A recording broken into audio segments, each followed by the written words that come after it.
News and Rhythm Radio.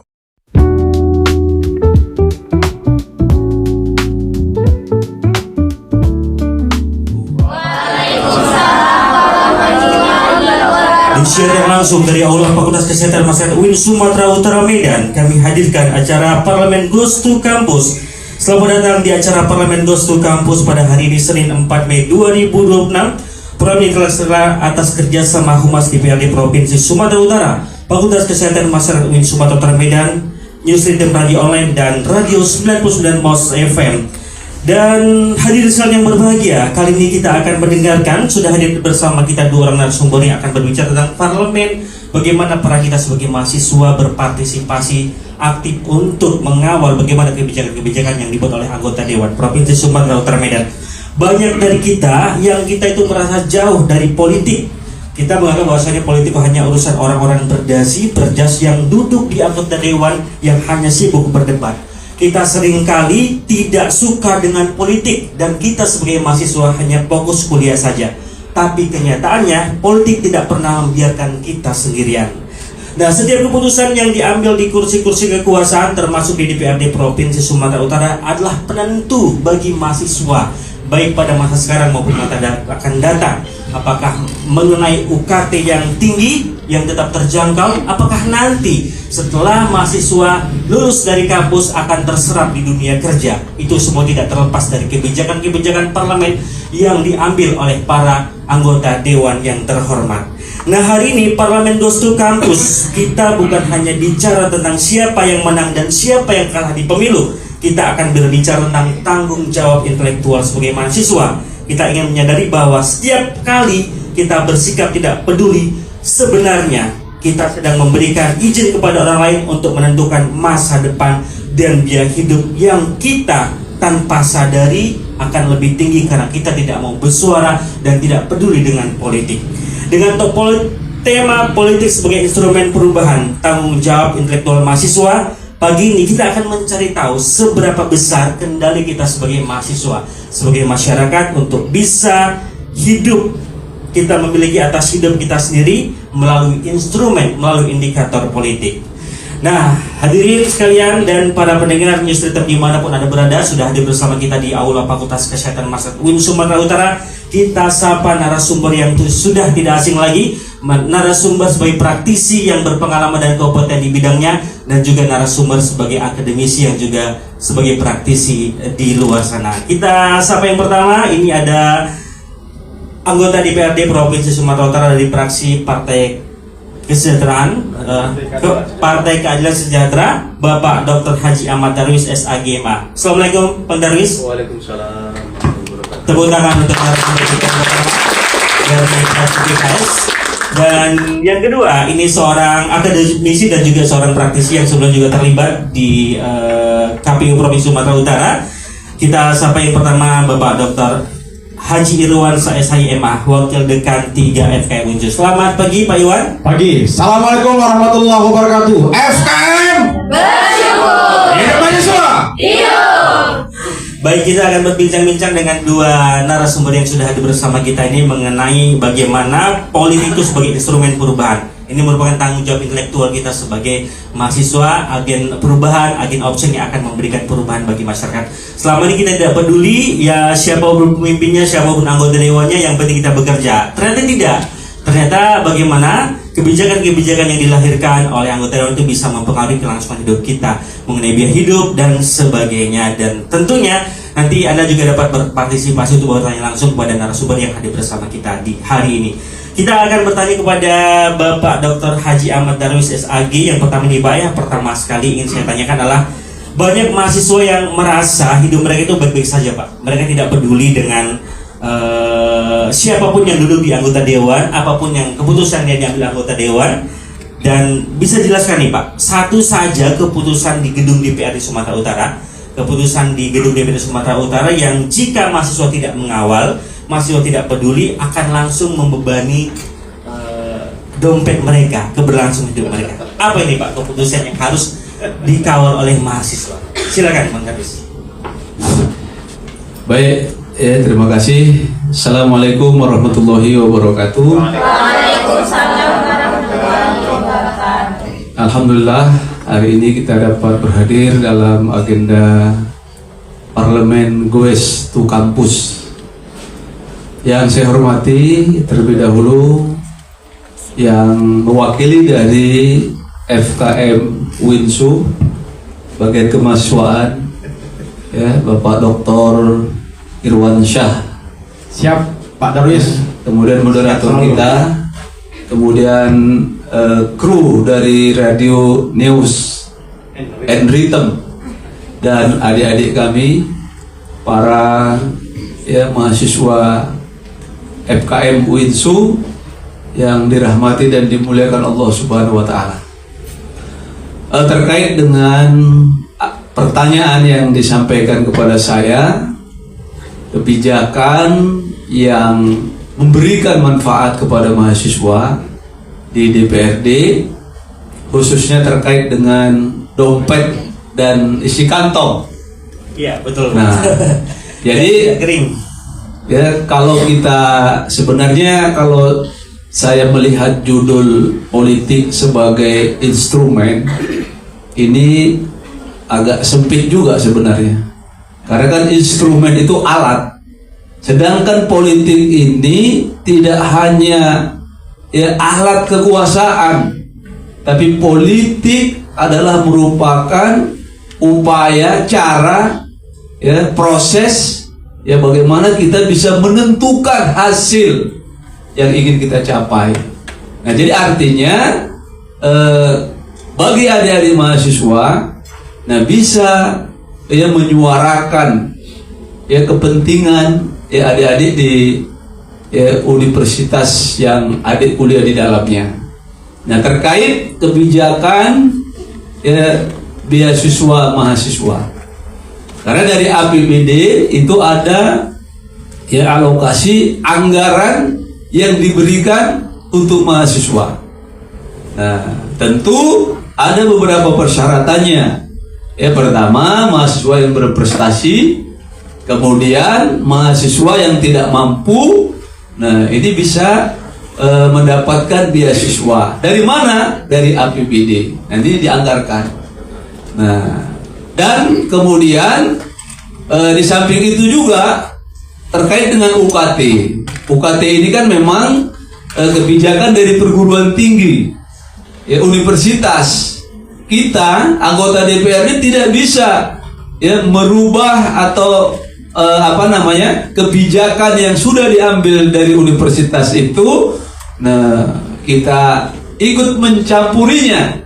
Tetapi kalau ini merupakan tekanan, pressure, suara dari mahasiswa, kita bisa menyampaikan kepada pemerintah pusat atau kepada lembaga perguruan tinggi, bagaimana agar UKT itu bisa diturunkan, karena ini membebani mahasiswa yang terutama yang tidak mampu. Nah, tapi kalau mahasiswanya diam saja, kita sebagai anggota DPRD kita menyuarakan apa yang menjadi aspirasi. Nah, kalau tidak ada aspirasi, tidak ada backup, tekanan, pressure, nah, kita tidak bisa melakukan itu. Itu mungkin yang. Dan sebenarnya ini berkaitan dengan UKT dan juga beasiswa. Ternyata beasiswa juga ditentukan oleh anggota dewan, apakah ada atau tidak. Nah, gini Pak Darwis, bagaimana cara mahasiswa itu bisa mengawal apakah kebijakan khususnya UKT itu bisa diketok palu atau tidak? Selama ini mahasiswa itu mendemo itu pihak rektorat, pihak kampus supaya UKT diturunkan. Sementara kebijakan ada di anggota dewan. Bagaimana caranya mahasiswa itu menyuarakannya kepada anggota dewan? Apakah harus datang ke sana demo atau bagaimana yang tetap arif dan bijaksana? Ya, jadi UKT ini kan kebijakan universitas. Tentu dari pihak rektorat yang memutuskan terkait dengan besaran UKT itu. Kita anggota DPRD tidak bisa mencampuri, tetapi kita bisa memberikan masukan, memberikan saran, kalau memang mahasiswa di Sumatera Utara merasa keberatan dengan UKT, melakukan demo, Nah, tapi sebenarnya demo ini kan hanya sekedar cuap-cuap aja ini. Nah, tapi bagaimana agar data-data dari berbagai perguruan tinggi, dari berbagai universitas, ya kan harus membawa data, bukan hanya opini dibawa. Nah, yang lebih efektif lagi cara mengawal, mengontrol, bagaimana agar supaya ini bisa disampaikan melalui anggota DPRD, bisa melalui RDP, rapat dengar pendapat, juga bisa langsung menghubungi anggota DPRD, yaitu dengan menyampaikan aspirasi yang melalui fraksi-fraksi yang ada di DPRD Provinsi Sumatera Utara. Bisa dari PKS, bisa dari Gerindra, Golkar, PDI, dan lain sebagainya. Nah, kalau memang juga belum maksimal, nah ini bisa disampaikan melalui RDP, rapat dengar pendapat, dengan menghadirkan semua stakeholder, termasuklah rektor-rektor, L2 Dikti, kita kumpulkan. Kalau memang ini menjadi sebuah keresahan, ya, hal yang membebani, menyulitkan, ya, bagi mahasiswa yang tidak mampu. Nah, tapi kalau mahasiswa diam-diam saja, tenang-tenang saja, Pak. Nah, bagaimana perubahan ini bisa kita lakukan? Wah, ternyata luar biasa sekali ya peran mahasiswa ini sebagai instrumen atau sebagai pengawal kebijakan politik yang dibuat oleh anggota dewan. Jadi sebagai seorang mahasiswa bukan hanya duduk diam di kelas, pulang kuliah, tapi juga diasah bagaimana kemampuan berpikir kritis dan mampu menyampaikan komunikasi yang baik, advokasi yang di sana. Karena harus berkomunikasi dengan anggota dewan melalui fraksi-fraksi ya Pak ya, untuk bisa menyuarakannya tanpa harus melakukan demo dengan kekerasan. Kalau begitu, kita akan bertanya langsung kepada Wakil Dekan 3 FKM UNSU Bapak Dr. Haji Irwansyah. Pak, nah dosen kan seringkali mengajarkan teori politik di kelas nih Pak. Ancam gitu kan Pak, misalnya sama dosennya. Tanpa sadar itu justru kita sedang mencetak lulusan yang pintar secara akademisi, tapi mereka buta secara bagaimana cara mengawal kebijakan dari pemerintah. Ini bagaimana tanggapannya Pak Irwansyah? Baik, terima kasih Pak Salianto yang MC yang luar biasa. Tepuk tangan beliau dulu. Saya hari ini merasa bahagia ya kedatangan tamu yang anggota dewan kita duduk di DPRD Sumatera Utara dari fraksi PKS. Saya pikir wajahnya nggak asing ya, very handsome, ya kan, dan soleh, ya kan, dari fraksi Partai Keadilan Sejahtera Sumatera Utara, Bapak Dr. Haji Ahmad Darwis SAG MA. Tepuk tangan untuk beliau. Jadi hari ini kita ketemu langsung dengan wakil-wakil rakyat kita, ya. Jadi kalau kita rakyat ketemu sama wakil, seharusnya gimana? Wakil ketemu rakyat atau rakyat ketemu dengan wakil? Itu pertanyaan juga itu ya. Jadi hari ini wakil rakyat dihadirkan di kampus FKM UIN Sumatera Utara untuk berdialog, untuk berdiskusi tentang persoalan tema kita pada hari ini. Tema kita hari ini apa nih? Politik sebagai instrumen perubahan. Nah, jadi adik-adik mahasiswa yang hari ini dihadirkan ya untuk kita berdialog ya secara akademisi. Kita sudah belajar ya di meja-meja kampus ya, diajarkan oleh para dosen ya tentang bagaimana politik ya. Ada politik, ada ilmu politik. Kalau ilmu politik itu ilmu yang dipelajari tentang kehidupan berbangsa dan bernegara. Kalau kita menurut teori, menurut Aristoteles, itu kan politik itu kan polis artinya. Ya, negara atau kota. Maksudnya apa? Bagaimana menyusun, mentata suatu kehidupan bernegara. Itu politik. Jadi politik itu sangat penting.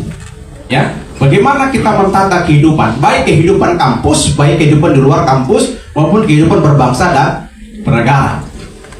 Mahasiswa adalah masyarakat akademik, masyarakat elit akademik yang punya pemikiran ya, yang punya intelektual yang mumpuni untuk merespon segala isu-isu yang berkembang baik di dalam kampus dan kita diskusikan maupun di luar kampus kita suarakan. Nah, ini yang penting. Maka mahasiswa itu harus peka bukan peka. Beda kan? Kalau peka, dia merespon segala sesuatu apapun itu terkait tentang kehidupan berbangsa dan negara. Kita respon itu. Kenapa? Kita rakyat. Ya, kedudukan tertinggi di negara itu adalah rakyat. Kalau kita pinjam ya definisi demokrasi menurut para ahli di bidang demokrasi, tentunya kita merujuk dari Amerika. Ya, Abraham, siapa namanya, amatan presiden Amerika itu, dia mendefinisikan demokrasi itu, demokrasi is government from the people, by the people, and for the people. Ya, artinya apa? Demokrasi adalah pemerintahan dari rakyat, oleh rakyat, dan untuk rakyat. Jadi yang diperhatikan itu, yang paling diperhatikan itu adalah rakyat. Dari rakyat pemerintahan itu. Sama dengan wakil dewan kita ini, wakil DPR ini. Mereka dipilih oleh siapa? Kalau rakyat yang memilih, mereka jadi anggota DPR? Enggak, hidup rakyat. Itu kita bersemangat, kita ini menentukan pilihan-pilihan yang terbaik untuk wakil kita supaya aspirasi kita didengar. Nah, politik itu harus kita pelajarin. Kenapa? Kita harus respect, kita harus respon dalam kehidupan ini. Agar apa? Karena kita cerdas, baik cerdas di akademik kita di kampus ini. Di kampus ini saya hadirkan nih para adik-adik Ormawa ini. Ormawa itu organisasi mahasiswa intrakampus. Di situ ada DEMAP, Dewan Eksekutif Mahasiswa Fakultas, ada SEMAP, ya Senat, ya Fakultas. Ya, ada HMJ, Himpunan Mahasiswa Jurusan IKM dan Gizi. Ini mereka bagian dari politik kampus yang akan merespon kebijakan-kebijakan yang ada. Tentunya perlu dipahami, kita masyarakat intelektual perlu memahami aturan-aturan, karena demokrasi itu tidak liar. Demokrasi itu terikat dengan aturan. Kita negara hukum. Negara hukum itu harus ikut aturan hukum. Di kampus kita banyak berdialog. Ini bukan kali pertama kita hadirkan acara Parlemen Goes to Campus untuk mendidik politik adik-adik mahasiswa. Ini kali yang sekian kalinya. Kalau bisa berkali-kali nih, ya, berkali-kali nih Pak Darwis. Ya, supaya adik-adik ini bisa mendapatkan informasi-informasi yang di luar kampus ini. Ya, tentunya informasi yang terkait dengan adik-adik mahasiswa. Tadi ada beasiswa, ya kan? Nah, ini harus direspon, dicatat itu. Karena Pak Darwis ini saya yakin dan percaya orangnya ini tidak susah dihubungi. Ya, nanti minta nomor handphonenya ya untuk berkomunikasi, bukan yang lain. Ya, nanti kalau ada kunjungan ke DPR, ya kan, nah, kita bisa berkomunikasi dengan beliau untuk mendapatkan informasi atau fasilitas, ya, supaya kita bisa mendatangi rumah rakyat. Itu DPR itu rumah rakyat, bukan rumah mereka, rumah rakyat. Jadi kita hari ini ya terbuka, adik-adik silakan berpolitik. Politik itu harus dipahami positif, bukan negatif. Politik itu bukan merebut kekuasaan, tapi bagaimana mengatur kehidupan bangsa dan bernegara ini. Itu berpolitik. Iya. Ya, saya kembalikan kepada MC kita ini. Baik, Pak Iwan. Jadi Pak Iwan ini kan sebagai seorang mahasiswa, sebagai seorang intelektual. Nah, ini apakah kita bisa mengawal perubahan tersebut hanya dilakukan selama 5 tahun sekali ketika pencoblosan para presiden anggota dewan? Nah, kegiatan harian ini apa yang bisa dilakukan, Pak, untuk bisa mengawal perpolitikan yang kadang-kadang dilakukan oleh mahasiswa? Mahasiswa itu berpolitik hanya 5 tahun sekali, Pak, ketika mencoblos para pokoknya. Hariannya seperti apa nih, Pak? Yang setiap hari mereka bisa berpolitik, Pak. Silakan Pak Iwan jawab. Baik, terima kasih ya MC kita ini ya kan. Ini Pak Salianto, psikologi ini ya kan, jiwa kita ini. Nih, jadi mahasiswa tuh agen perubahan. Apa bahasa Inggris itu? Hah? Agent of change. Agent of change. Siapa lebih tahu saya bahasa Inggris daripada kalian? Iya kan? Agen perubahan kalian ini. Apa yang kalian lihat dalam kehidupan bangsa dan negara ini? Maka buka mata intelektual kita, maka buka mata kita untuk melihat, karena perubahan ini tentunya harus terus kita lakukan. Jangankan dalam kehidupan berbangsa dan bernegara, kita saja harus melakukan perubahan. Wal asri innal insana lafi khusr. Allah bersumpah dengan waktu, sesungguhnya innal insana lafi khusr, sungguhnya manusia itu nyata merugi kalau tidak melakukan perubahan yang terbaik. Karena hari ini nggak sama dengan hari besok nggak sama dengan hari kemarin. Jadi kita harus bisa merubah. Apa yang bisa kita ubah dalam tatanan kehidupan ini? Karena pada prinsipnya khairun nas anfa'uhum linnas. Paham dengan bahasa saya ini? Paham ya? Jangan ngangguk aja ya. Manusia yang terbaik itu, mahasiswa yang terbaik itu, dia respon, memberikan kontribusi, memberikan perubahan. Untuk apa? Untuk kebaikan di tengah kehidupan masyarakat, di tengah kehidupan kampus. Kami sebagai pimpinan di FKM ini tentunya perlu masukan, ya kan? Untuk apa? Supaya menjadi perubahan yang lebih baik. Karena nanti kan ada milestone itu nanti. Periode ini sampai periode ini, periode sampai periode ini. Kan lihat ada perubahan-perubahan itu. Kami hari ini hadir membawa perubahan untuk FKM. Dan salah satu perubahannya adalah prodi gizi itu. Dan kalian bisa ketemu dengan pimpinan, dan pimpinan terus mengawal kehidupan kampus di FKM ini. Ya, jadi perubahan itu penting. Jangan perubahan itu kalian anggap perubahan yang hanya mencoblos di pemilu dan pilkada. Pemilu dan pilkada itu hak konstitusi kita untuk menentukan siapa yang kita pilih sebagai wakil-wakil rakyat kita. Itu di pemilu legislatif, baik di tingkat pusat maupun di tingkat kabupaten kota.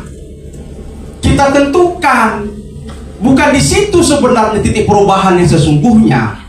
Ya kan? Titik perubahan yang sesungguhnya itu bagaimana kita berkontribusi bagi negara ini. Kecerdasan intelektual kita memahami dan kondisi kehidupan berbangsa dan negara ini. Maka di saat pemilu kita sudah bisa menentukan inilah orang yang terbaik untuk membawa perubahan. Hidup mahasiswa. Jadi perlu diperhatikan oleh mahasiswa ketika nanti masa pemilu datang, itu harus diperhatikan track record pilihan kita. Apakah memang selama ini sudah bekerja untuk rakyat atau sudah mumpuni untuk mengambil kebijakan yang pro dengan rakyat, bukan hanya asal memilih agar kebijakan-kebijakannya lebih memihak kepada kita. Nah, kita kembali kepada Bapak Muhammad Darus, Pak. Kalau kita mencontohkan tadi, Pak, masalah yang bisa dikawal oleh mahasiswa adalah masalah UKT dan beasiswa. Tapi kalau kita bicara politik, ini kadang-kadang dipersepsikan itu bersifat transaksional ya Pak ya, bersifat jual beli, ada uang, ada barang gitu kan Pak. Nah, sebagai representasi perwakilan dari PKS nih Pak, bagaimana Bapak bisa meyakinkan kepada mahasiswa yang hadir khususnya dan juga para pendengar Justru Tim bahwasanya politik itu memang betul instrumen sebagai alat yang bersih yang memang menyuarakan apa yang disampaikan oleh masyarakat. Karena kadang-kadang kita melihat di lapangan itu berbeda Pak, sebaliknya kebijakan yang diambil. Ada seperti keputusan-keputusan di meja makan yang sebetulnya keputusan tersebut bukan suara hati masyarakat. Bagaimana Pak? Silakan Pak. Ya, baik, terima kasih ya, moderator yang saya hormati. Jadi terkait dengan politik transaksional, nah itu sebenarnya tergantung ya kepada ya masing-masing politisi. Nah, kenapa ada transaksional? Nah, ini memang karena memang sistem aturan ya di negara kita ini sebenarnya yang perlu kita perbaiki ya, sehingga tidak ada transaksional. Nah, misalnya ya terkait dengan ongkos kos pemilu yang begitu besar. Nah, kemudian transparansi. Nah, ini sebenarnya perlu juga diatur ya, dibuat regulasi ya agar supaya transaksional ini tidak ya besar. Nah, ini sebenarnya kembali kepada individu masing-masing. Nah, apakah dia melakukan transaksional atau tidak? Nah, ini kan tidak bisa digeneralisasikan bahwa politik itu transaksional. Tapi ada orang yang dia melakukan aktivitas kegiatan politik tanpa adanya transaksional. Nah, jadi bagaimana nih Pak Ahmad harus meyakinkan kepada mahasiswa kalau Pak Darus itu representatif dari Sumatera Utara, nah apa yang sudah dilakukan, advokasi apa yang sudah dirasakan warga masyarakat. Nah, apalagi di era dari pribadi masing-masing, atau kita bisa datang ke anggota dewan, atau kita searching secara sendiri-sendiri melalui internet, Pak, bagaimana? Nah, kalau kita mau melihat bagaimana kinerja anggota DPR, nah, kita bisa melihat dari akun-akun resmi ya dari anggota DPR. Bisa juga kita searching, walaupun akun pribadi tidak semuanya muncul, tetapi banyak dari berita-berita yang kegiatan, aktivitas, program yang sudah dilakukan anggota DPR ini kemudian dia diekspos oleh media. Nah, termasuklah nanti news rhythm ya kan? Iya. Dari Kardopa, dari radio atau dari Waspada, dari Sumut Pos, dari berbagai media. Nah, apa yang menjadi kinerja yang dilakukan oleh anggota DPR ya terkait dengan program-program, terkait dengan advokasi yang sudah dilakukan. Nah, baik akun pribadi atau akun-akun media yang resmi ya itu bisa dilihat lah. Nah, atau bisa melihat langsung kehidupan sehari-hari anggota DPR ya kan. Nah, bagaimana kehidupan di keluarga, bagaimana di masyarakat, bagaimana di DPR. Nah, bisa langsung dilihat ya kehidupan sehari-hari. Nah, jadi juga ini kegiatan kita hari ini juga bisa diakses ya Pak, bisa dilihat di news rhythm, bisa dilihat kalau memang Pak Ahmad Darus ini betul-betul terjun langsung memberikan edukasi kepada masyarakat, bukan hanya politik-politik transaksional, bisa kita awasi langsung. Nah, saya kembali kepada Pak Wakil Dekan 3 FKM Bapak Dr. Irwan SHM. Ini Pak. Nah Pak, kalau kita lihat sekarang ini di perkembangan media sosial, mahasiswa itu lebih memilih jadi citizen jurnalisme. Jadi mereka lebih suka mengupload di media sosial kritikan-kritikan yang mereka temui di lapangan, dibuat video, kemudian diupload dengan kata-kata yang menarik atau pakai hashtag. Menurut Bapak, ini suatu kemunduran atau kemajuan karena mahasiswa lebih suka menjadi jurnalis di media sosial daripada bergabung di organisasi-organisasi politik di kampus. Kemajuan atau kemunduran nih Pak? Silakan Pak Iwan. Baik ya. Perlu kita pahami bersamanya. Ini suaranya bisa dengar ya. Ini kenapa nggak hidup ini? Coba kalau dibantu dulu. Nah, ini. Baik ya. Baik aja pun harus kita perbaiki. Baik sudah Pak, tenang aja ya. Perubahan ya, kehidupan ya, dan ini terjadi ya. Generasi ini kan lahir pada generasinya, bukan lahir pada generasi kami ya. Kami lahir di generasi ada 80-an, ada 70-an. Kalau 80-an itu masih generasi milenial ya, masih milenial ya, kan ini juga milenial ya. Kalau mereka sudah generasi Gen Z ya, lahir di mana ya kecanggihan teknologi digital. Nah ini makanya handphone dulu kan belum ada Android, sekarang sudah ada handphone Android, dan semua kita punya handphone ya, semuanya punya handphone ya kan. Mungkin lebih bagus lagi handphone daripada handphone lain ya. Handphone saya Samsung A13 saja, mungkin kita sudah pakai iPad ya, iPhone ya, terserah lah, itu pilihan aja. Nah, perubahan itu nggak bisa kita pungkirin Pak Saryanto ya. Kebebasan untuk berbicara itu bisa langsung. Kalau zaman kita langsung bersuara kita. Tapi hari ini di zaman teknologi, di zaman digitalisasi hari ini, mereka lebih cenderung berkomunikasi dengan handphonenya. Kalau kita dulu hidup sendiri, tinggal sendiri di rumah itu, aduh sangat bosan sekali. Tapi pada hari ini, generasi hari ini, mereka bisa hidup sendiri, ya kan, tanpa ada kawan kiri dan kanan. Kenapa? Mereka berkomunikasi dengan teknologi, namanya handphone. Nah, handphone ini dua mata pisau yang berbeda, bisa positif, bisa negatif.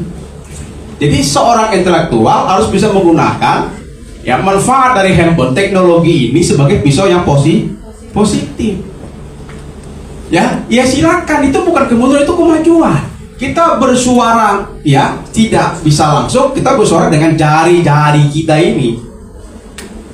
Yang kalau sekarang, kalau dulu itu masa kami mulut yang berbicara, tapi hari ini jari yang berbicara, handphone yang berbicara. Itulah teknologi itu. Tapi perlu diingat, ada undang-undang ITE, ya, ada undang-undang ITE yang tentunya kita pahami aturan main di dunia digital. Karena negara hukum itu mengatur segala aspek kehidupan berbangsa dan bernegara. Menjadi jurnalisme di netizen, itu silakan aja, ya.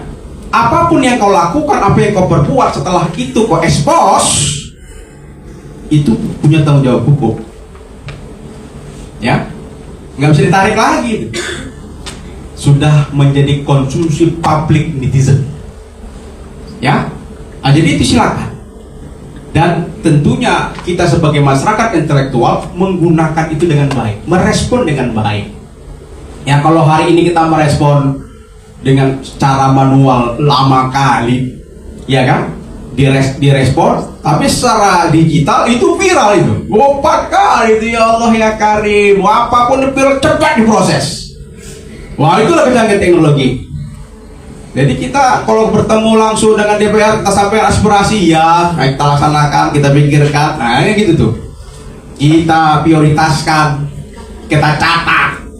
Habis itu ya mungkin jadi lembaran-lembaran catatan-catatan yang tidak ditindaklanjuti. Tapi kalau sudah handphone berbicara, ini semua sedunia ini bisa mengakses. Tapi ingat, mahasiswa itu masyarakat intelektual, masyarakat yang dipersiapkan menjadi agen-agen perubahan, dan kamu disiapkan untuk menjadi pemimpin-pemimpin yang terbaik. Satu kemajuan, kita bisa menggunakan teknologi yang ada. Tentunya teknologi itu digunakan dengan baik, berbicara, menyampaikan segala sesuatu yang baik untuk apa? Untuk apa? Untuk kebaikan, maslahat umat, untuk masyarakat kita. Hidup mahasiswa! Hidup! Baik, terima kasih Pak Iwan dan para pendengar dimanapun Anda berada, jangan kemana-mana. Kita akan kembali lagi berbincang-bincang dengan narasumber kita hari ini, tetap di acara Parlemen Goes to Campus bersama News and Dream Radio. Anda masih mendengarkan News and Dream Radio dalam acara Parlemen Goes to Campus, politik sebagai instrumen perubahan tanggung jawab intelektual mahasiswa. Masih bersama dua narasumber kita, Bapak Dr. Haji Ahmad Darius SAG selaku anggota DPRD Provinsi Sumatera Utara dari fraksi PKS, dan Bapak Dr. Irwan SAG selaku wakil dekan 3 Fakultas Kesehatan Masyarakat UIN Sumatera Utara Medan. Dan para pendengar audien yang berbahagia, kita masih berbicara tentang politik yang harus dikawal oleh mahasiswa. Saya kembali kepada Bapak Ahmad Darius nih, Pak. Pak, kalau kita bicara Sumatera Utara sangat luas nih ya Pak ya. Sumatera Utara sangat luas dan sangat kompleks dengan permasalahan-permasalahan yang belum tertaskan juga. Salah satu permasalahannya adalah ada infrastruktur, narkoba, dan lapangan pekerjaan. Nah, kalau kita bicara narkoba juga nih Pak, ada lagu yang viral di medsos tuh Pak, yang Siti Mawar yang Labuan Batu ya Pak ya. Itu bicara tentang narkoba juga yang belum terselesaikan di Sumatera Utara. Kalau saya ingin bertanya Pak, ini sebetulnya dari permasalahan-permasalahan tadi, infrastruktur, narkoba, kemudian lapangan pekerjaan, apa nih Pak satu perubahan konkret yang sedang diperjuangkan oleh fraksi Bapak yang membutuhkan suara mahasiswa sebagai motor penggeraknya? Jadi ada kolaborasi nih Pak antara anggota dewan dengan mahasiswa supaya bisa mengatasi permasalahan yang sedang diprogram oleh fraksi PKS. Silakan Pak. Ya, baik, terima kasih. Jadi sebenarnya ketiga hal ini sama-sama penting, urgent. Tentang narkoba, tentang infrastruktur, tentang lapangan pekerjaan. 3 hal ini ya sebenarnya merupakan hal yang urgent yang harus diperjuangkan di tengah-tengah kehidupan bermasyarakat. Tetapi kalau menurut saya dari 3 hal ini yang lebih urgent adalah lapangan pekerjaan. Nah, kenapa lapangan pekerjaan? Karena kalau masalah narkoba ini capek kita bahasnya, ya, dan itu kita serahkan aja lah ke APH, aparat penegak hukum, ya, BNN. Nah, karena kita tidak terlibat langsung di situ, kita hanya ya memberikan pengawasan, ya, masukan dan sebagainya. Tapi kalau terkait dengan ini merupakan hal yang sangat penting dan bisa kita dorong, ya, melalui pemerintah DPRD Provinsi Sumatera Utara, ya, kepada Dinas Tenaga Kerja, ya, kemudian bersinergi dengan pihak kampus, ya, agar ya tidak banyak jumlah sarjana betul digunakan, dilakukan secara formal. Nah, dan kalau bisa ya dengan magang ini juga sekaligus untuk melakukan rekrutmen, penerimaan ya pegawai. Nah, itu dia. Tidak hanya ini ya disuruh-suruh magang beli nasi bungkus, Antar fotokopi gitu ya Pak ya. antar fotokopi, ya kan? Nah, kemudian belikan kopi. Masa sarjana magang kerjanya beli kopi, beli nasi bungkus? Maunya betul-betul formalitas apa yang sudah didapatkan ilmu di perguruan tinggi ketika magang itulah diaplikasikan. Nah, kemudian industri, nah dia harus. Nah, lalu kemudian dari pihak kampus juga kan perlu juga membuat kurikulum Yang sesuai dengan industri kerja. yang sesuai. Kan sekarang hari ini kan tidak ada link and match. Iya. Nah, ini nanti dari FKM Kesehatan Masyarakat. Apakah memang perlu dukungan suara dari mahasiswa supaya lebih cepat diketok palu Pak mengenai keputusannya atau bagaimana Pak? Nah, jadi mahasiswa ini perlulah dia di tengah-tengah kehidupan masyarakat, khususnya di kalangan mahasiswa. Ya, berapa angka pengangguran ya di Sumatera Utara. Nah, dari apa WITSU, dari USU misalnya kan. Nah, kemudian ini harus disampaikan melalui pemerintah. Nah, kalau di provinsi ya dinas terkait, dinas tenaga kerja. Nah, paling tidak ini harus banyak membuat balai latihan kerja seluas-luasnya. Nah, seperti itu. Jadi memang perlu ini dukungan suara dari mahasiswa untuk bisa bersuara aktif, bisa membaca situasi baik yang tertulis maupun tidak tertulis supaya kebijakan-kebijakannya lebih terkontrol dan anggota dewan lebih bersemangat ya Pak ya tentunya Pak ya. Memang apa yang dibutuhkan masyarakat bisa disuarakan, bukan hanya diam saja. Nah, saya kembali kepada Pak Iwan nih Pak. Menurut Bapak lebih memilih mana nih Pak sebagai seorang akademisi atau dosen? Lebih memilih mahasiswa dengan IPK 4,0 tapi tidak tahu siapa wakil rakyatnya atau tidak peduli dengan politik kebijakannya, atau Bapak lebih memilih, lebih senang dengan mahasiswa yang IPK-nya pas-pasan tapi aktif mengadvokasi, mengedukasi isu-isu publik di Sumatera Utara, atau bisa berjalan keduanya nih Pak? Silakan Pak Iwan. Ya, baik ya. Coba mahasiswa coba dengar dulu. Ya, handphone jangan dipegang dulu. Ya. Nah, ini kan pertanyaan yang dilematis ini. Tujuan kita sebagai mahasiswa untuk belajar. Belajar itu bukan hanya belajar yang ada di kampus saja, juga belajar yang di luar kampus. Makanya ada kurikuler, ada ko-kurikuler. Itu kan mendukung, mensupport kemampuan intelektual. Nah, tugas dasar kamu adalah mengikuti perkuliahan dengan baik dari semester 1 sampai semester 8 sampai nanti sidang munakosa, ya, sidang sarjana. Dan ini kan kemampuan akademik, ya, karena kita secara teori itu dijelaskan di kelas, di kampus, belajar. Di situ ada middle test, ada final test, dan tugas-tugas terstruktur yang lain. Itu kemampuan akademik. Ya, apalagi kita ini sebagai mahasiswa di bidang ilmu kesehatan masyarakat dan gizi. Secara teori selesai. Nah, tentunya perlu kalian pahami, kita menghadirkan dosen-dosen praktisi di bidang kesehatan, di bidang gizi. Ada kuliah-kuliah pakar. Yang kita hadirkan itu bukan akademisi, tapi praktisi kesehatan. Jadi kemampuan akademisi kita bagus, intelektual akademisi kita bagus, intelektual kita di kampus bagus, dan intelektual kita di luar kampus dalam memahami isu-isu itu kampus. Makanya mahasiswa itu jangan tidur. Dalam arti tanda petik tidak merespon. Yang penting aku kampus, pulang dari kampus ke kos, dari kos ke kampus. Ya kan? Ada kok organisasi ormawa kita, ada. Ada kok organisasi ekstra kampus kita, ada. Ya kan? Karena mahasiswa pada hari ini garda terdepan untuk menyampaikan segala aspirasi. Itu mahasiswa. 98 itu mahasiswa. Reformasi itu kan mahasiswa yang menggerakkan.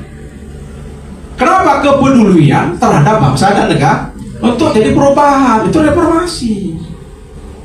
Jadi adik-adik, dengan adanya teknologi yang ada, itu kan cepat mendapatnya informasi. Secara akademisi intelektualnya bagus, ya kan? Kalau kamu pun cerdas, kalau tak masuk nggak bisa juga lulus. Padahal nggak ada cerita sama saya kalau kau cerdas di luar, tapi di sini kecerdasan akademiknya terpenuhi, ya kan? Kehadiran kamu terpenuhi, UTS kau terpenuhi, UAS kamu terpenuhi, tugas-tugas kamu ada. Cerdas pun di luar itu kamu tidak ada komponen itu, lulus nggak? Nggak lulus. Ini kan kampus, ini tempat bermartabat sini. Tempat kita menggali ilmu pengetahuan sedalam-dalamnya dengan dosen-dosen yang ada di sini, baik dosen dalam negeri maupun luar negeri, alumni-alumni. Saya dalam negeri saya, tapi kemampuan saya luar negeri. Ada cerita saya. Ya, jadi kemampuan akademiknya bagus. Soalnya mana yang IP-nya 4 kemana ada? Nggak berani ikut, kan ada di sini. Tapi nggak ada tunjuk tangan dia. Ya, kan? Ya. Jadi belajar di kampus juga belajar di luar, nggak bisa dipisahkan itu. Mahasiswa ini adalah aset terbaik bangsa dan negara yang akan lahir menjadi seorang pemimpin masa depan. Mahasiswa. Iya. Yang ingin bertanya kepada Bapak Ahmad Darwis atau juga kepada Pak Irwansyah, silakan angkat tangannya. Ada? Ya. Satu, Habib sebelah sini ada? Ya, sini ada 3, boleh ya 3 ya Pak ya? Boleh. Di sana 1, sini 2. Silakan. Ini Mas yang baju hitam. Yang memang hari ini dimanfaatkan Genji itu sebagai jenis advokasi yang memang jenis yang digital, apakah mengganggu kenyamanan orang-orang yang hari ini bersangkutan di dalam DPRD, Pak? Karena kan hari ini kami dari BEMNUS juga jenis advokasi yang kami pakai hari ini hanya mungkin sebatas seperti audiensi, begitu Pak. Karena juga pun nanti di ujung tombaknya melakukan demonstrasi yang mungkin hanya sampai di pintu gerbang. Perkenalkan, nama saya Siti Aisyah Sinaga. Izin bertanya Pak, menurut Bapak bagaimana mahasiswa dapat menyeimbangkan antara idealisme akademik dan realitas politik yang praktis dalam memperjuangkan perubahan Pak? Oke. Baik, terima kasih kepada narasumber, tepuk tangan untuk para audiens yang bertanya. Langsung saja kita pertanyaan yang pertama. Yang 2 pertanyaan ini kayaknya kepada Pak Ahmad Darwis nih.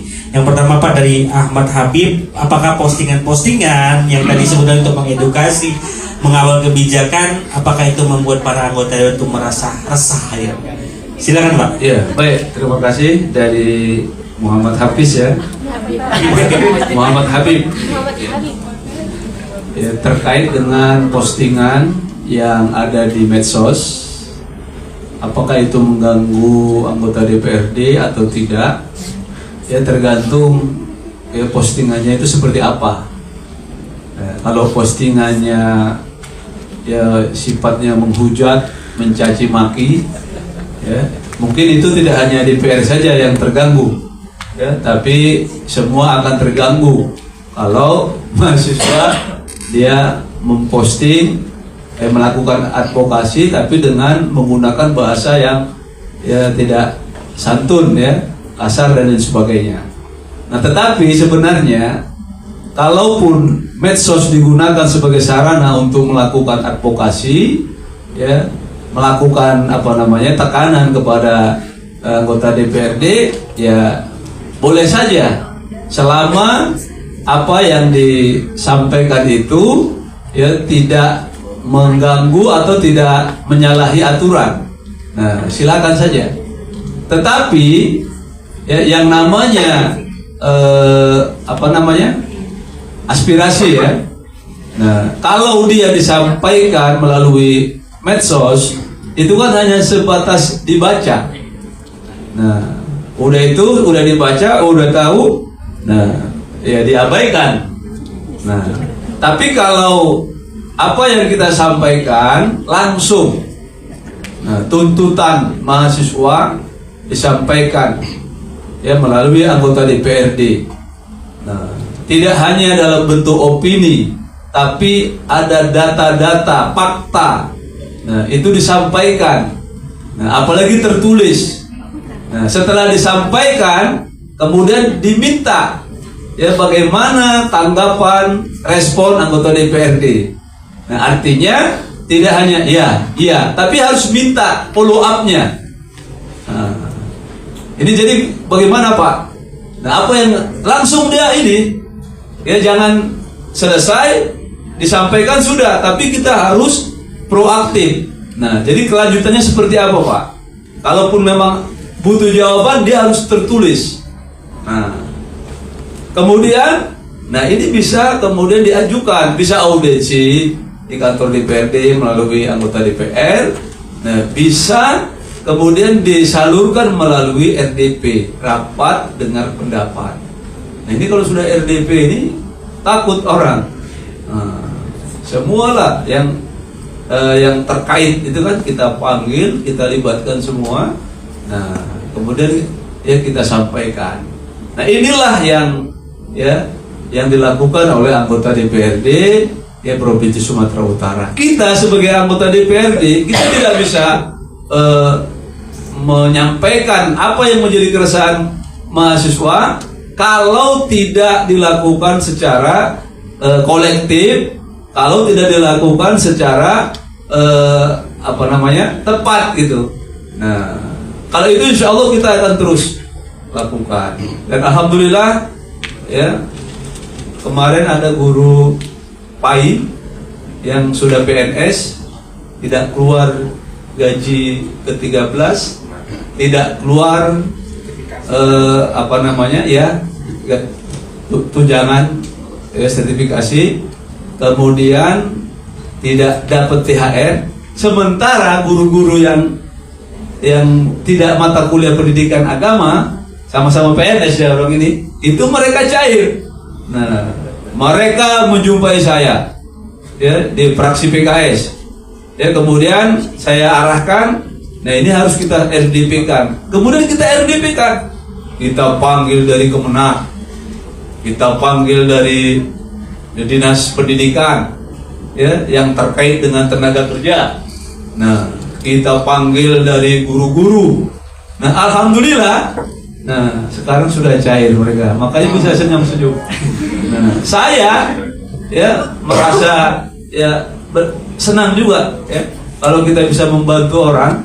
Kalau orang senang, kita juga akan merasakan senang. Kalau susah rakyat warga kita, nah kita juga ikut susah juga. Nah, jadi adik-adik mahasiswa silakan sampaikan. Nah, tapi melalui jalur konstitusi. Ya, ada aturan, ada regulasi yang bisa kita salurkan. Ya, endingnya itu adalah solusi. Nah, bukan mau anggar hebat ya kan. Nah, apalagi sampai demo merusak pagar, ya bakar-bakar. Nah, ini kan tidak menunjukkan identitas sebagai seorang mahasiswa, apalagi Winsu pula. Aduh, malu pula awak dengarnya kan. Udah mahasiswa, Winsu, ya, anarkis, wah luar biasa. Ya, jadi silahkan ya Pak ya mengkritik dan mengedukasi dengan data dan juga dengan kata-kata bijak, bukan kata-kata yang tidak bertanggung jawab. Kita ke pertanyaan yang kedua nih dari Tadi Suwadon, bagaimana Pak cara memastikan kalau aspirasi kita itu betul-betul ditanggapi Pak, bukan hanya berhenti di meja saja Pak. Jadi cara memastikan ya aspirasi kita itu ditanggapi, ya mesti harus ada upaya untuk melakukan follow up. Nah, kalau misalnya kita sudah menyampaikan beberapa tuntutan, ya kan? Nah, dan pastikan ya tuntutan itu sampai. Nah, bila perlu pun kita minta ya secara tertulis, ya kan? Nah, bagaimana tindak lanjutnya? Nah, kalau bisa melalui RDP, nah nanti di RDP dipastikan kapan. Nah, jangan kemudian sudah disampaikan, ya sudah dilayangkan surat, ya kemudian tidak ada respon sama sekali. Nah, jadi kita pun ada bahan yang bisa kita sampaikan ketika melakukan RDP. Kalau tidak, kita pun tidak bisa. Nah, nanti dikirain pandai-pandai kita ini kan ada kepentingan pribadi pula ya kan. Coba Pak. Ini anggota dewan ini apa pula? Nggak ada ujian, nggak ada ini kan. Nah, maunya memang ada ya aspirasi, ada masalah yang besar ya yang disampaikan oleh ya mahasiswa. Dan kalau bisa jangan dilakukan secara pribadi-pribadi. Ada lembaga, ada komunitas. Nah, kemarin guru-guru pun gitu. Saya bilang nggak bisa, harus ada forum apa, lembaga apa. Nah, sehingga ini bisa ya menjadi hal yang lebih kuat ya. Nah, jadi harus melalui lembaga ya Pak ya. Forum makanya di tingkat masing-masing harus terbiasa untuk berorganisasi, untuk bisa berkelompok sehingga aspirasi lebih kuat kalau kita bersuara atas nama sebuah lembaga daripada atas nama individu. Begitu ya Pak ya. Bagi kita ke pertanyaan ketiga ini Pak Irwan, bagaimana menurut Bapak ini Pak idealisnya sebagai mahasiswa seperti apa nih Pak? Tetap aktif di kampus tapi juga tetap bisa mengontrol kebijakan-kebijakan politik oleh pemerintah. Silakan Pak Irwan. Baik ya, dari mahasiswa ya. Ini saatnya kita berbicara ya. Soalnya pertanyaan tuh kepada Pak Ahmad Darwis lebih banyak kepada saya. Kalau saya kapan saya bisa kalau tanya saya kan, nggak perlu di sini saja, keluar sini sebuah pertanyaan saya akan jawab. Tapi beliau ini kan kehadiran sini kan sangat terbatas. Ya, jadi segala isu perkembangan apa yang perlu ditanyakan, tanyakan kepada beliau. Ini sebagai legacy.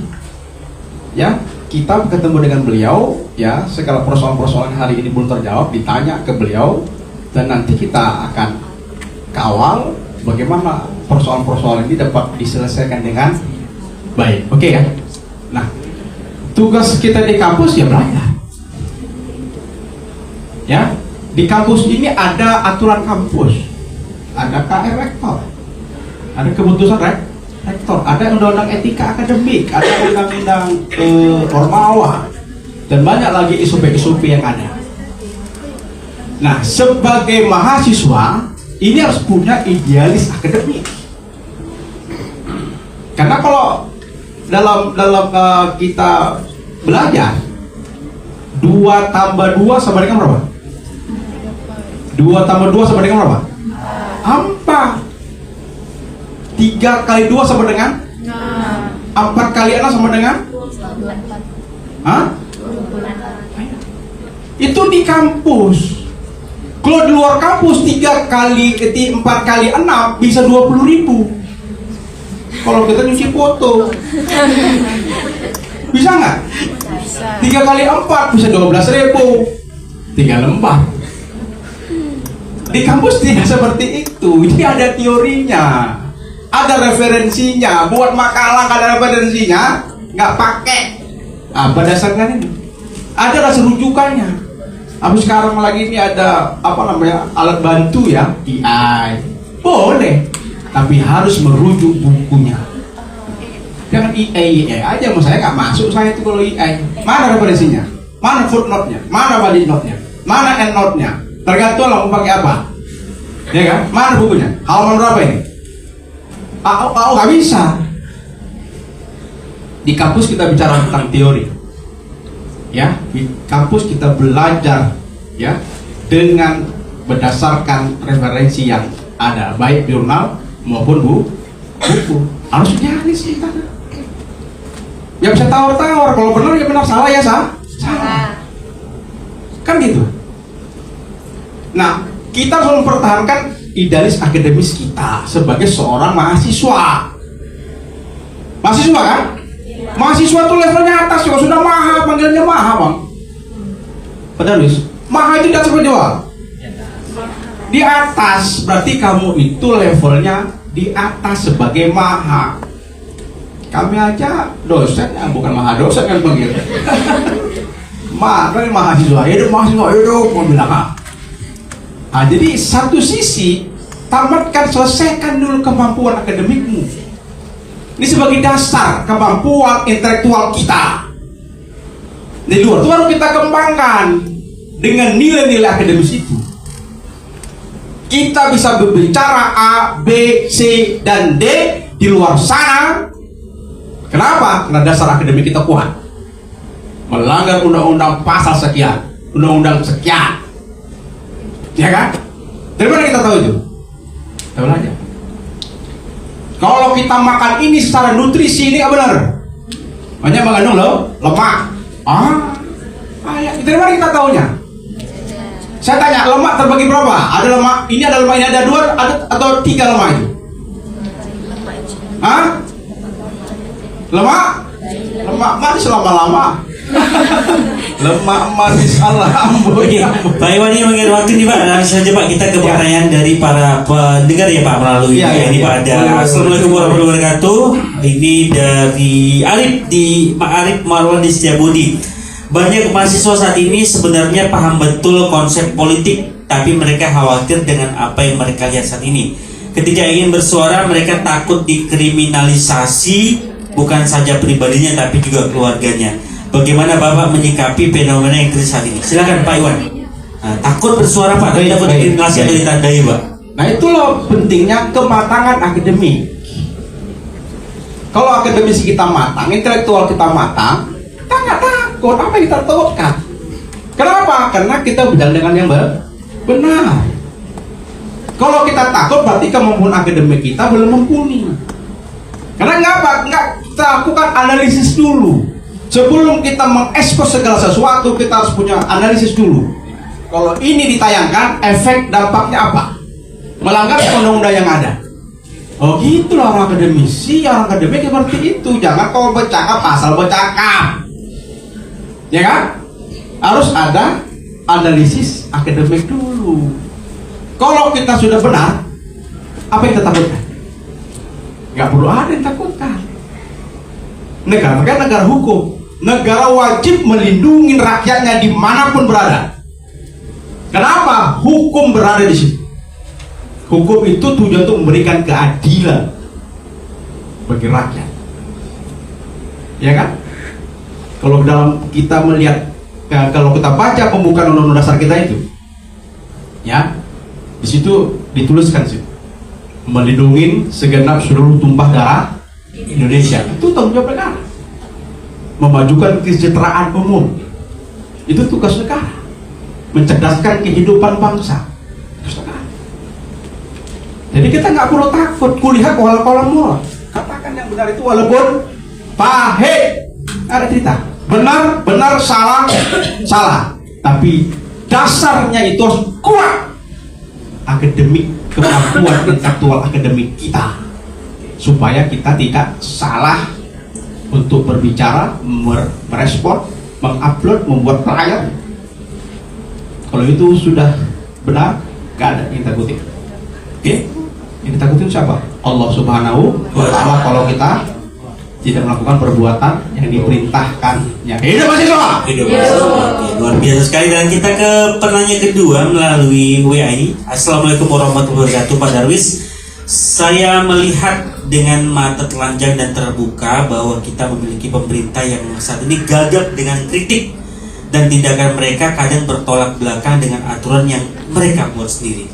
Yang ingin saya tanyakan Pak, apa PKS tidak bisa memberikan masukan kepada pemerintah dengan kebijakan yang terkadang anomali, atau PKS tidak berani bersuara karena menjadi bagian dari pemerintah? Dari Idris Syah Alam di Pangkalan Susu. Silakan Pak Danis. Ya, baik, terima kasih. Terkait dengan pemerintah yang anti kritik, ya, kita tidak boleh diam. Ya, kita di dalam pemerintah, ya, oposisi maupun koalisi, kritik tidak boleh berhenti. Cuman yang kita lakukan kritik itu bukan menyerang pribadi, tapi kritik yang kita lakukan terkait dengan kebijakan. Nah, kritik, ya, koalisi yang dilakukan itu adalah konstruktif. Nah, jadi segala aturan, program yang tidak berpihak kepada rakyat, ya, kita sebagai kader, sebagai anggota DPRD dari PKS, kita tetap menyuarakan itu. Cuman yang kita lakukan itu, ya, kritik yang membangun. Kita mengkritik tapi kita memberikan solusi. Tidak hanya kita mengkritik, memojokkan orang, dikatakan lumu, dikatakan bodoh, tapi kita tidak memberikan solusi. Nah, kebijakan yang tidak berpihak kepada rakyat kita kritik. Nah, tapi yang kita kritik bukan pribadinya, tapi kebijakan, aturan yang dibuat. Nah, kemudian kita memberikan solusi. Nah, tetapi ya namanya pemerintah, ya tidak semua yang kita kritik kita berupaya harus berhasil. Nah, namanya pemerintah negara ini kan besar. Nah, makanya kita butuh, ya, dukungan, ya, dari warga, dari mahasiswa untuk menyuarakan kebaikan-kebaikan itu. Kalau kita bekerja sendiri, nah, bagaimana kita bisa menyuarakan itu? Nah, kita tetap terus melakukan. Bukan berarti kalau kita berada di dalam pemerintah kita diam. Nah, kita tetap mengkritik, ya, terkait dengan kegiatan MBG, sekolah gratis, ya, kemudian apa lagi, masalah haji dan lain sebagainya, ya. PKS tetap melakukan kritik, kontrol terhadap pemerintah. Nah, MBG juga kita kritik. Oh iya. Ada juga nih Pak, ada menyambung nih Pak, pertanyaan juga dari Ibu Nia. Iya. Saya punya usaha kedai nasi di Sukarama, mohon MBG di stop Pak. Penghasilan kami sangat menurun karena MBG ya nih. Bisa menyambung nih Pak, jawaban dari ini Pak. Ya. Jadi kajian MBG ini, ya, kajian yang komprehensif. Dari sudut sisi mana kita menilai. Nah, saya pernah bertanya, ya, kepada kepala sekolah, Bu, bagaimana MBG di sekolah ini? Ini yang di Kota Medan. Wah, alhamdulillah Pak Ustadz, senang kali anak-anak ini. Ya, makanannya enak. Ya, ada buah, ada ikan, ada telur. Nah, sampai kalau bisa pun sering-sering hujan biar banyak yang nggak datang. Kenapa? Udah banyak omprengan katanya yang bisa jatah, yang bisa saking senangnya gitu. Dan saya tanya kepala sekolah, tak ada masalah. Nah, jadi kan sebenarnya kita melihat sebuah masalah itu dari sisi mana kita melihat.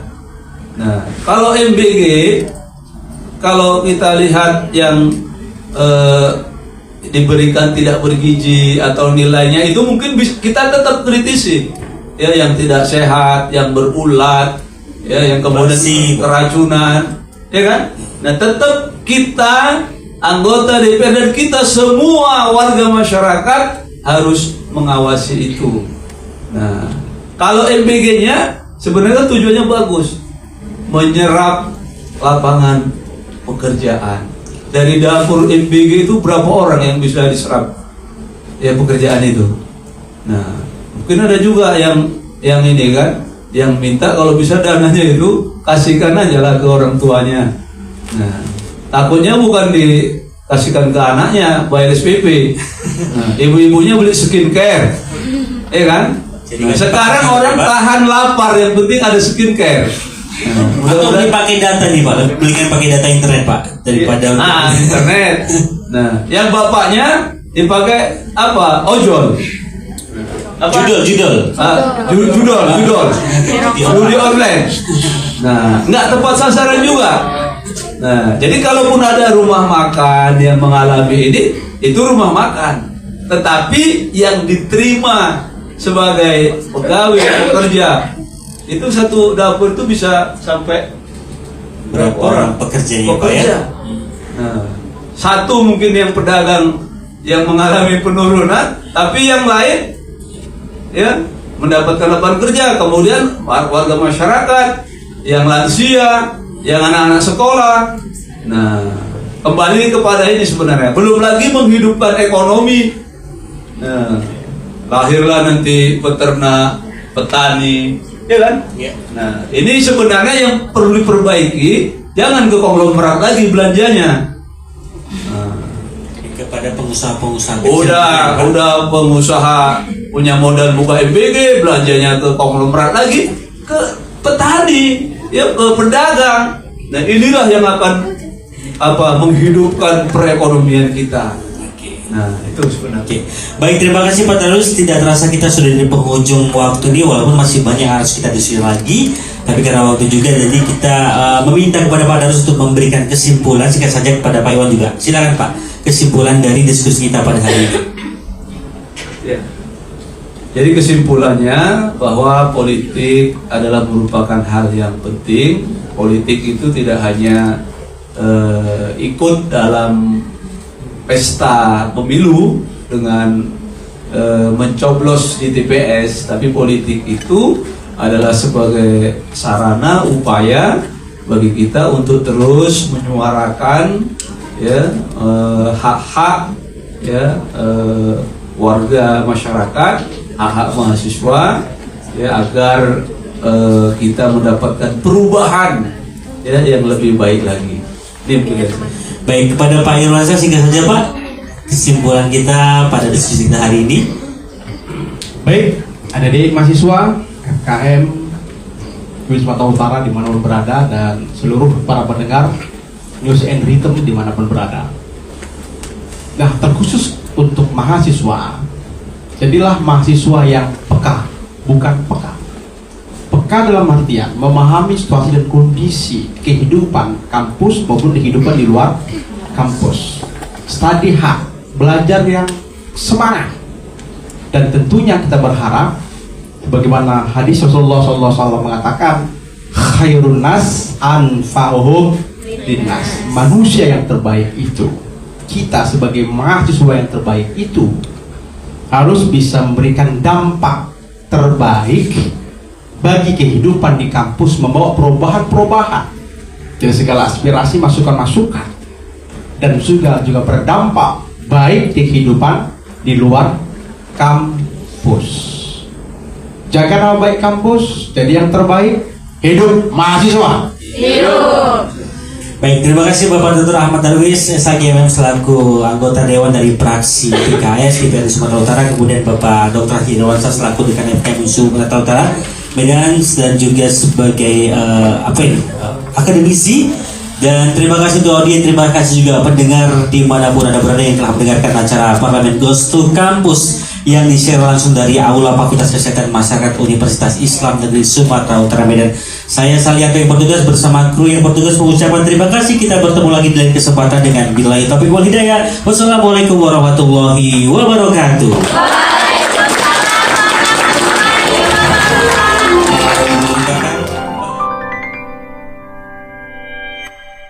News and Rhythm Radio.